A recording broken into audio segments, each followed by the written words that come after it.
नमस्कार, मैं हूं वंदना पांडे और आप देख रहे हैं के न्यूज इंडिया। और आज हम बात करेंगे हार के बाद मिलेगी नई धार। और अब बात करते हैं हार के बाद मिलेगी नई धार।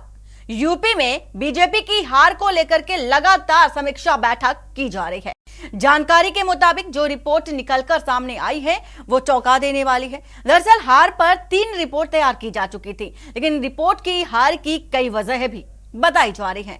आला कमान को सौंपी जाएगी जो रिपोर्ट तैयार की है, और रिपोर्ट के मुताबिक कई सांसद और प्रत्याशी योगी और मोदी के नाम पर खुद को जीता मानकर चल रहे थे। ये सबसे बड़ी वजह बताई जा रही है हार के पीछे। उत्तर प्रदेश में 2 बार से ज्यादा बार जीते कई सांसदों का व्यवहार जनता के प्रति ठीक नहीं था, ऐसा माना जा रहा है रिपोर्ट के आधार पर। और रिपोर्ट में बताया यह भी गया है कि राज्य सरकार की ओर से 36 सांसदों की टिकट काटने की सलाह भी दी गई थी। यूपी सरकार ने यह सलाह दी गई थी, लेकिन उनकी यह सलाह नहीं मानी गई थी और नतीजा आपके सामने है। लेकिन राज्य सरकार की सलाह को अनसुना भी कर दिया गया। अगर टिकट बदले गए होते, ऐसा माना जा रहा है, ऐसे कयास लगाए जा रहे हैं कि अगर टिकट बदले गए होते तो शायद परिणाम जिस तरह से आ जाए हैं वैसे ना होते, बेहतर होते। यह मिथक पहली बार टूटा है कि दिल्ली की सत्ता का रास्ता उत्तर प्रदेश से होकर गुजरता है, लेकिन केंद्र में तीसरी बार सत्ता में आई नरेंद्र मोदी सरकार को यूपी ने निराश ही किया है। चुनाव परिणाम के तत्काल बाद आम हो चुका था कि ये क्लियर हो चुका था कि अगर यूपी साथ देता तो हालात कुछ और ही होते। खैर, जो होना था वो तो हो चुका है, लेकिन अब बीजेपी के लिए जरूरी है कि हार की वजहों को तलाशना। इसके अलावा उस पर बीजेपी संगठन तेजी से काम भी कर रहा है और रिपोर्ट भी तैयार कर रहा है। और इसके साथ ही साथ कई दौर की बैठकों के बाद कई ऐसे कारण भी निकलकर सामने आए हैं जिनसे पता चलता है कि आखिर यूपी में बीजेपी का बुरा हाल क्यों हुआ। वहीं बीजेपी के रणनीतिकारों के मुताबिक जल्द ही पूरी रिपोर्ट तैयार कर ली जाएगी और दिल्ली में आला कमान को सौंप दी जाएगी। उसके बाद कई महत्वपूर्ण फैसले भी लिए जा सकते हैं, जिनमें से पार्टी संगठन के साथ ही साथ सरकार में बदलाव तक की भी बात कही जा रही है। सूत्रों के हवाले से जो खबर निकलकर सामने आई उसके मुताबिक यूपी में हार की प्रारंभिक रिपोर्ट तैयार हो गई है। वहीं विपक्ष के नेताओं में भी खास तौर पर अखिलेश यादव अपनी प्रत्येक सभा या रैली में बीजेपी द्वारा संविधान बदलने की जो बात बार बार कही जा रही थी पूरी ताकत के साथ उठाते नजर आए थे। और इसका जो परिणाम था यह हुआ कि दलित और पिछड़े वर्ग में यह बात घर कर गई कि जिसके चलते उसने इंडिया गठबंधन के प्रत्याशियों के पक्ष में काफी हद तक की मतदान किया। यानी संविधान को भी एक मुख्य कारण के तौर पर देखा जा रहा है एक रिपोर्ट के आधार पर। वहीं कांग्रेस के प्रवक्ता ने बताया कि बीजेपी पर निशाना उन्होंने भी साधा और कहा कि बीजेपी को देश की जनता ने उसके अहंकार के कारण ही हराया है। उन्होंने ये भी कहा कि बीजेपी जनता से ऊपर बैठ गई थी, जनता जनार्दन मूर्ख समझ रही थी और महंगाई देने लगी, बेरोजगारी देने लगी, पेपर लीक, अग्निवीर समस्या देने लगी थी। और राजपूत ने कहा कि बीजेपी स्पष्ट रूप से जनता के मुद्दों को ना करना चाहती थी, तो जनता ने उनको ना कर दिया है। और उन्होंने ये भी कहा कि बीजेपी नेता अपने अहंकार को दूर करेंगे, अग्निवीर और महंगाई जैसी समस्या को भी दूर करेंगे, तभी लोगों से जुड़ पाएंगे। तो तमाम बड़ी बातें कही गई हैं विपक्ष की ओर से, लेकिन जो रिपोर्ट तैयार की गई है उसमें बड़े चौंकाने वाली बातें भी सामने आई हैं। और इसके साथ ही साथ बड़ी बात तो ये हो जाती है कि इस बार का जो चुनाव था वो सिर्फ मोदी और योगी के चेहरे पर ही लड़ा गया था, किसी कामकाज के चेहरे को लेकर के या कामकाज के किसी मुद्दे को लेकर के नहीं लड़ा गया। तमाम मेहमान हमारे साथ जुड़ चुके हैं। सबसे पहले आपको अवगत करा देती हूं कि श्वेता दुबे बीजेपी नेता हैं हमारे साथ, डॉक्टर एचएन उपाध्याय कांग्रेस प्रवक्ता हैं हमारे साथ, आलोक त्रिपाठी जो कि वरिष्ठ पत्रकार हैं। आप सभी मेहमानों का बहुत बहुत स्वागत है के न्यूज पर। सबसे पहले श्वेता जी आपसे जानना चाहेंगे कि जिस तरह से एक रिपोर्ट आई है और सौंपने की तैयारी है दिल्ली आला कमान को, लेकिन जिस तरह से ये रिपोर्ट देखी जा रही है, क्या लगता है कि किस तरह से अब काम आगे का करना चाहिए? देखिए, रिपोर्ट हो या जो भी हो, हमने मंथन किया है, उसमें जो कारण निकल के आए हैं पार्टी में कि क्यों हमारी सीटें कम हुई, तो उन कारणों को दूर किया जाएगा। और सबसे प्रमुख चीज रही जो विपक्ष का झूठा प्रचार कि संविधान बदल देंगे, आरक्षण खत्म कर देंगे और 8500 रुपए जो है प्रत्येक महिला के अकाउंट में आएंगे खटाखट। ये 3 चीजें जो एक झूठा दुष्प्रचार था, जनता को झूठे प्रलोभन में फंसाया गया, उसका परिणाम रहा कि हमारी सीटें कम हुई। ठीक है श्वेता जी, आपसे आगे की चर्चा करेंगे, लेकिन तमाम सवाल आपकी बातों से ही उठते नजर आ रहे हैं। Doctor H.N.. उपाध्याय जी, जिस तरह से ये रिपोर्ट तैयार की गई, देखा भी गया कि इस बार विपक्ष आगे निकलता नजर आया, तो क्या अब आगे की रणनीति जिस हिसाब से अब देखा जा रहा है कि बीजेपी ने पूरी तैयारी अभी से करनी शुरू कर दी है। प्रधानमंत्री नरेंद्र मोदी भी आज पहली बार जब सरकार की शपथ ली है, तीसरी सरकार की शपथ ली है, पहुंचे हैं वाराणसी और साधते नजर आ रहे हैं मतदाताओं को। आपकी रणनीति क्या है? ऐसा है कि जैसे श्वेता जी कह रही हैं, पहली बात कि हमने झूठ बोला है। अरे 2014 से लेके आज तक 24 तक झूठ ही बोला है। 15 लाख खाते में आना, 2 करोड़ नौकरियां जो है, गैस का दाम कम होना, किसानों का आय दुगनी होना, ये झूठ नहीं थी। क्या हुआ? मेरी सरकार बनती तो हमने जो वादा किया है सब पूरा करते। श्वेता जी, हम लोग वादा पूरा करने वाले हैं। जहां जहां हमारी राज्य में सरकार है हमने सब पूरा किया है। ये हम करिए तेलंगाना और कर्नाटक में 1 लाख रुपए दीजिए खटाखट, जहां जहां आपकी सरकार है। वो केंद्र सरकार की संपत्ति है। आप जीएसटी कमाई केंद्र सरकार रखती है, राज्यों को कहाँ अभी तक कई राज्यों को दी नहीं। तेलंगाना में आपकी सरकार है ना, वो आप दीजिए खटाखट। हमने जो वादा किया सब दे रहे हैं। जहाँ पर सरकार है वहाँ तो क्यों नहीं दे रहे हैं? वहाँ दीजिए। नहीं बोलते हैं, कहाँ नहीं देते हैं, सब जगह देते हैं। हमने पुरानी पेंशन लागू किया। कर्नाटक में दीजिए, जो झूठे फॉर्म भरवाए हैं हिमाचल से लेकर हर जगह। आप जानती हैं पूरी कमाई केंद्र सरकार की रहती है, चाहे जीएसटी का कलेक्शन हो और जो इनकम प्रत्यक्ष कर अप्रत्यक्ष कर का कलेक्शन हो, सब तो जीएसटी के केंद्र सरकार के पास आय होती है। की बातें नहीं समझती है। आपने वादा किया है, पूरा करें। हम आम जनता के हाथ में पैसा भी देते हैं, वो बाजार में पैसा आता, अर्थव्यवस्था गतिशील होता। श्वेता जी, तब जाकर गरीबों का भी जेब बढ़ता और अर्थव्यवस्था भी सक्रिय रूप से गतिशील होती देश की, और देश आगे बढ़ता। आप तो अपना सब याद दिला दूं, आप ही के पूर्व प्रधानमंत्री राजीव गांधी जी ने कहा था 1 रुपया केंद्र से चलता है और जनता के पास सिर्फ 30 पैसा आता है। ये आपके पास तो 30 पैसा नहीं पहुंच रहा है। शासन काल के लिए कहा था। आपके पास तो 30 पैसा भी नहीं पहुंच रहा है, सब भ्रष्टाचार। 1 रुपया पहुंच रहा है। आपकी तरह झूठा प्रोपेगेंडा नहीं क्रिएट करते हम लोग। अभी सैकड़ों बच्चे जो है आत्महत्या कर लिए। पेपर लीक रोज का रोज। कोई बच्चे आत्महत्या नहीं कर रहे हैं। ये आपने जो झूठा नैरेटिव बनाना शुरू किया है, परेशानियां है जरूर, लेकिन आप लोग उसको बहुत ज्यादा झूठा नैरेटिव। हमारी बात संविधान है कि खत्म हो गया? संविधान के बारे में बताइए। हमारी बात, उसी संविधान से हमारी तीसरी बार सरकार बनी है। सुनिए, जब संविधान संविधान खत्म हो जाएगा। ठीक है एच.एन. उपाध्याय जी, ठीक है, आपसे आगे की चर्चा करेंगे। आलोक त्रिपाठी जी, जिस तरह से देखा जा रहा है कि हार के बाद एक नई समीक्षा तैयार की जा रही है और एक रिपोर्ट तैयार की जा रही है कि आखिर उत्तर प्रदेश के जो हालात इस बार निकलकर भारतीय जनता पार्टी के लिए निकलकर सामने आए हैं, वो आखिर ऐसा क्यों है, नतीजा ऐसा क्यों आ रहा है।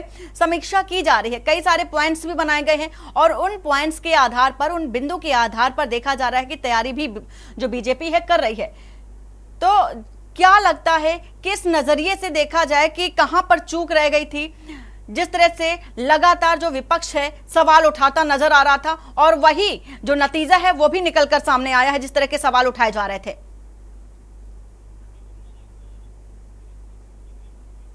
के या सीटें कम होने के कारण कई हैं।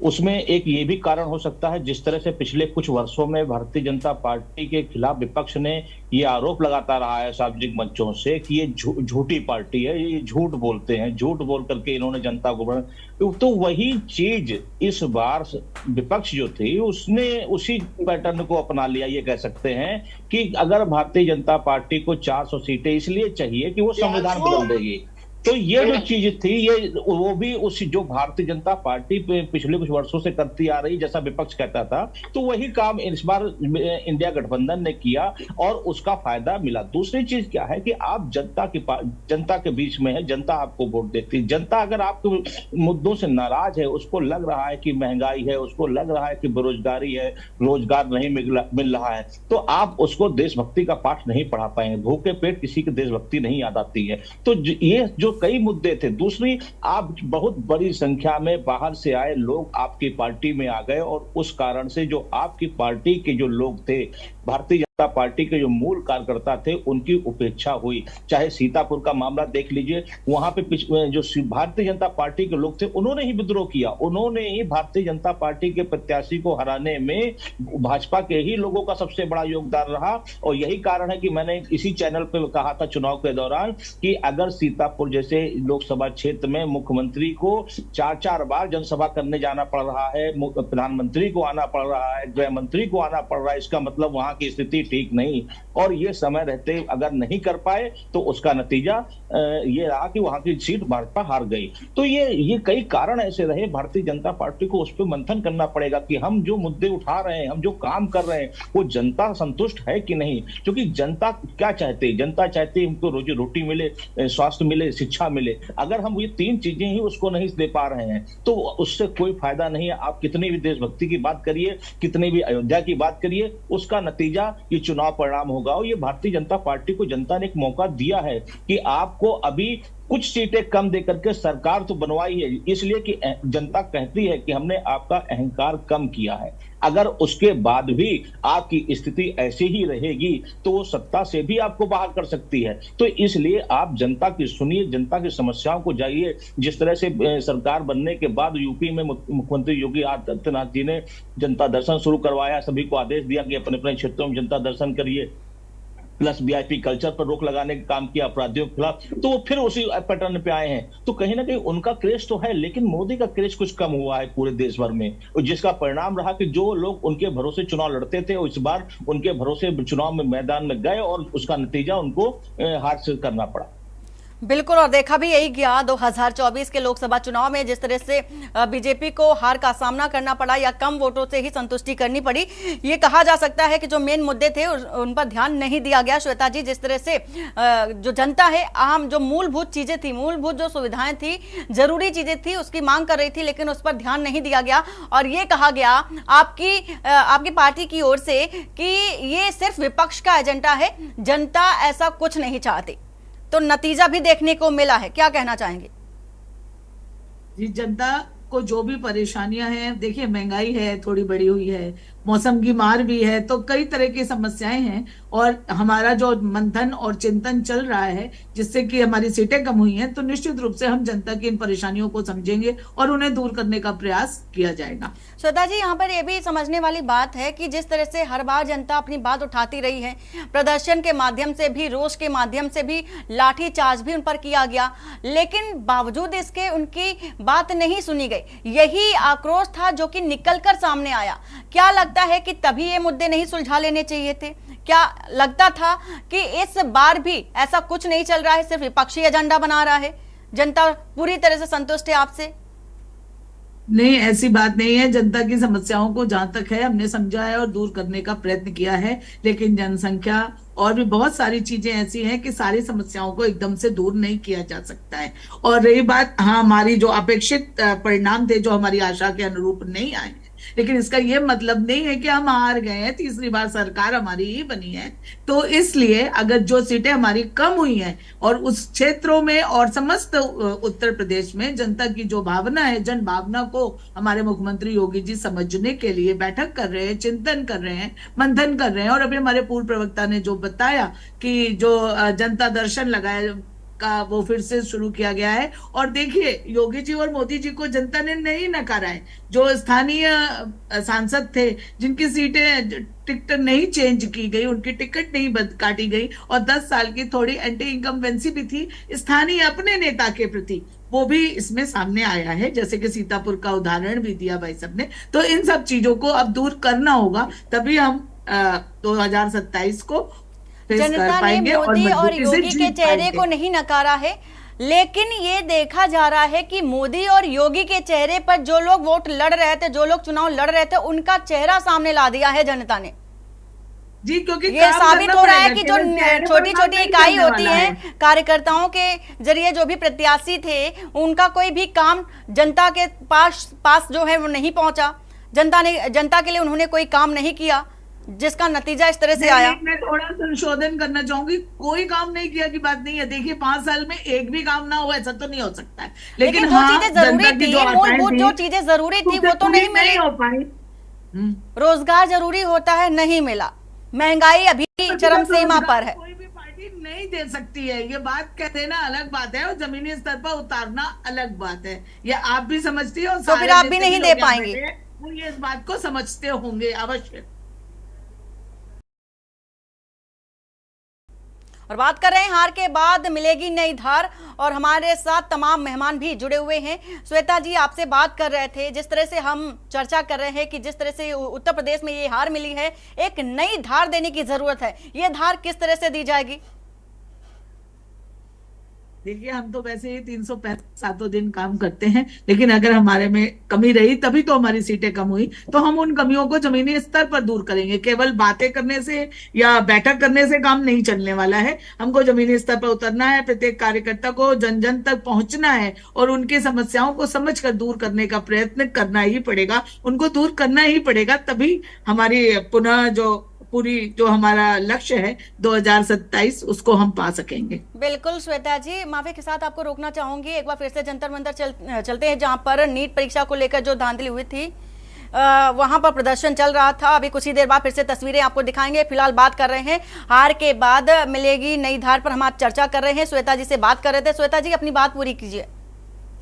जी, मैंने कहा कि अब मंथन और चिंतन के बाद जो हमारा वो निकल कर सामने आएगा, तो जमीनी स्तर पर हम जनता के पास पहुंचेंगे और उनकी समस्याओं को सुनकर उनको दूर करने का प्रयत्न करेंगे। जो हमसे कमी रह गई है उसको दूर करने का पूर्ण प्रयास किया जाएगा। बिल्कुल, एक नई सीख लेने की भी जरूरत है। हालांकि आप बार बार एक ही बात मेंशन कर रही थी कि जनता ने फिर से तीसरी बार भी हमें ही सत्ता दी है, तो जनता ने एक बार आपको मौका दिया है, यूं कहा जा सकता है। एचएन उपाध्याय जी, आप पर भी ये आरोप लग रहा है कि जिस पॉलिसी पर, जिस नीति पर बीजेपी चल रही थी, आपने भी उसी नीति को अपनाया है, जिसके चलते आज आप उत्तर प्रदेश में अपनी धाक जमा पाए हैं। जी, हेलो जी, वंदना जी।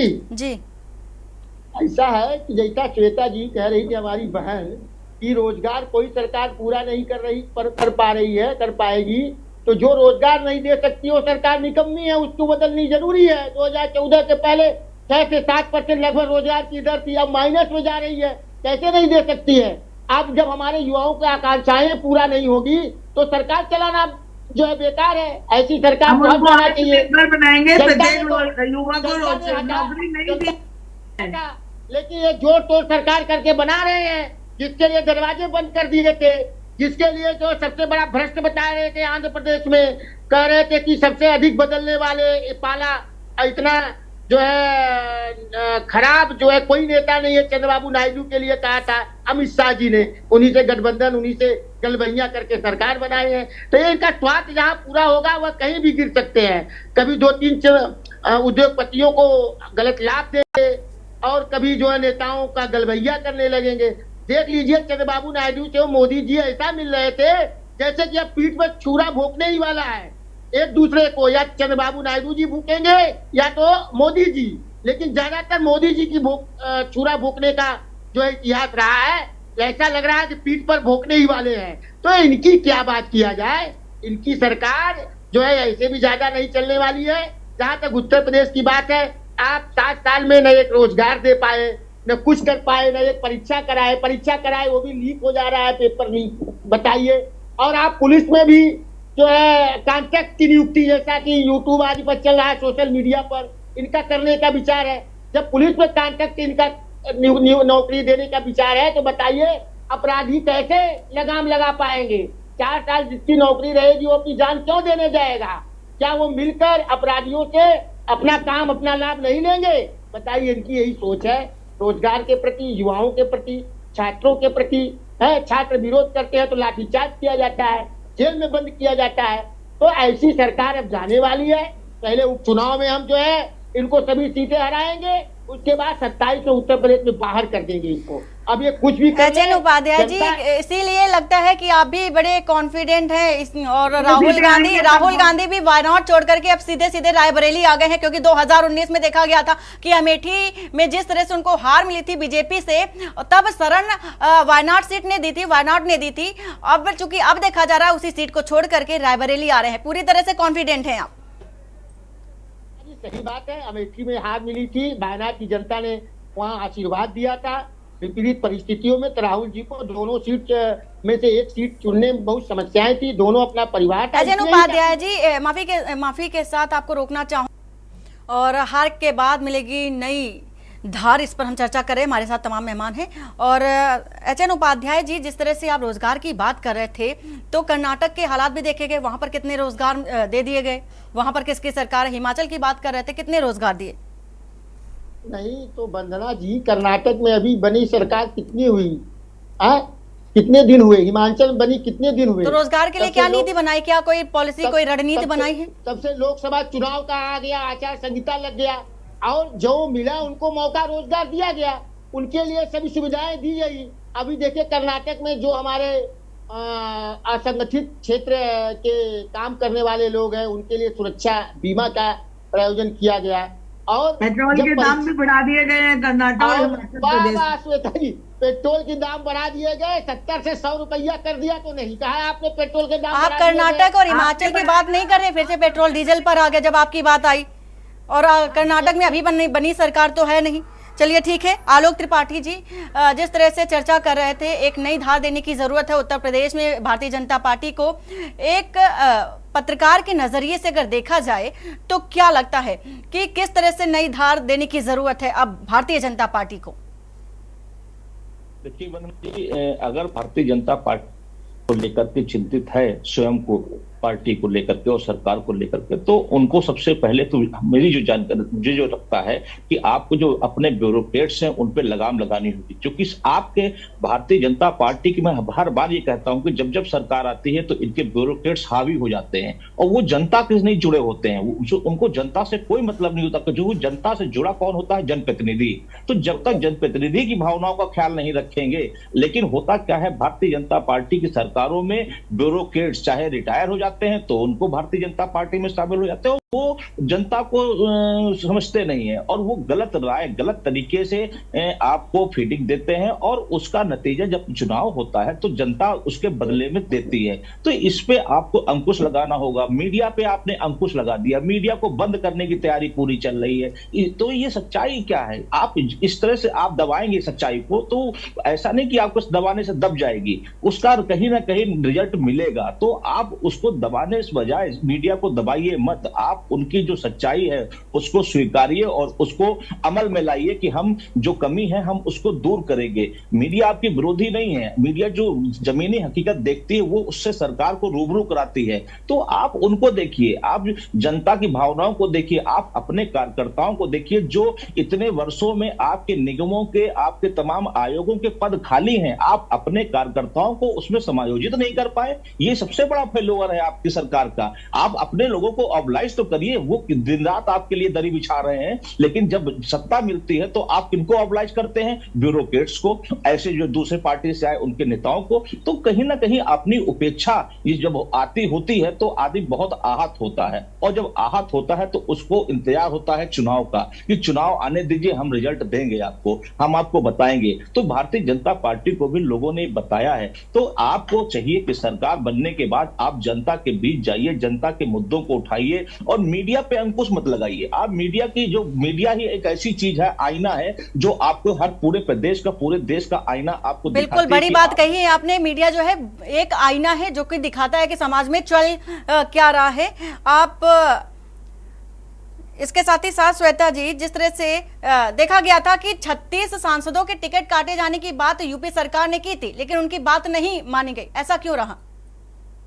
देखिए, ये बात कोई अधिकृत रूप से नहीं कही गई है, ये तो ऐसे बताया जा रहा है, पार्टी लाइन से तो ये बात नहीं कही गई है, तो इसके विषय में मैं कुछ नहीं कहना चाहूंगी। मैं अपने पूर्व प्रवक्ता कांग्रेस इनको बताना चाहूंगी, आपने इतना बताया नायडू जी के लिए, अभी ज्यादा दिन नहीं बीते हैं, मध्य प्रदेश के चुनाव में कमलनाथ जी ने कह दिया था कौन अखिलेश वखिलेश, और अखिलेश जी ने भी बहुत सुंदर शब्दों का प्रयोग किया था आपके अध्यक्ष जी के लिए, अजय राय जी के लिए। तो आप सिर्फ अपनी पार्टी को उसका चिंतन करें, हम क्या करेंगे, कौन किसको छुरा भोंकेगा, ये सब चिंता आप ना करें। अभी आपकी केवल 6 सीट आई है और आप इतना खुश हो गए, और जबकि हमने तिबारा सरकार बनाई है, आप सारा वो हम ही लोग को बता रहे हैं कि हम हार गए। सरकार बनाने पर मत इतराइए, कांग्रेस की बनी सरकार तो झारखंड में एक सीट वाले मधुकोरा जी भी बनाए थे। चलिए ठीक है, वक्त की थोड़ी सी कमी है, इसलिए अपनी इस डिबेट को विराम देते हैं। आप सभी मेहमानों का बहुत बहुत शुक्रिया। फिलहाल यहाँ पर जरूरी है मंथन करने की कि आखिर हार मिली है तो क्यों मिली है, और इसी के साथ ही साथ ये भी जरूरी है बात कि जब उत्तर प्रदेश की सरकार लगातार कहती नजर आई थी कि 36 सांसदों के टिकट काटे जाने हैं, तो नहीं उस पर उनकी इस बात पर ध्यान दिया गया। नतीजा भी आज आपके सामने है। उत्तर प्रदेश में जिस तरह के नतीजे सामने आए वो बेहद चौंका देने वाले थे, और हार के बाद मिलेगी नई धार में फिलहाल इतना ही। बाकी की खबरों के लिए बने रहिए आप के न्यूज़ इंडिया के साथ। नमस्कार।